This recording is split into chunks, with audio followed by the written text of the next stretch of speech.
बादशाह का गुस्सा। बादशाह अकबर अपनी बेगम से किसी बात पर नाराज हो गए। नाराजगी इतनी बढ़ गई कि उन्हें बेगम को मायके जाने को कह दिया। बेगम ने सोचा कि शायद बादशाह ने गुस्से में ऐसा कहा है, इसलिए वह मायके नहीं गई।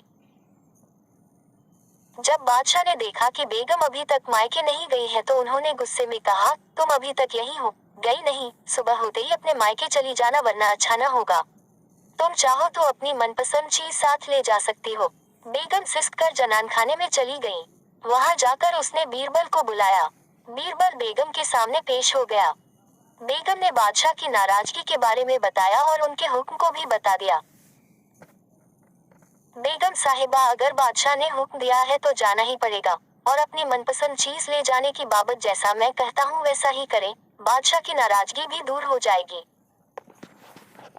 बेगम ने बीरबल से कहे अनुसार बादशाह को रात में नींद की दवा दे दी और उन्हें नींद में ही पालकी में डालकर अपने साथ मायके ले आई और एक सुसज्जित शयन कक्ष में सुला दिया।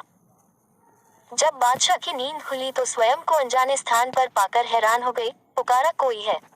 उनकी बेगम साहिबा उपस्थित हुई। बेगम को वहां देखकर वे समझ गए कि वे अपनी ससुराल में हैं। उन्होंने गुस्से से पूछा, तुम हमें भी यहाँ ले आई, इतनी बड़ी गुस्ताखी कर डाली। मेरे सरताज, आपने ही तो कहा था कि अपनी मनपसंद चीज ले जाना, इसलिए आपको ले आई।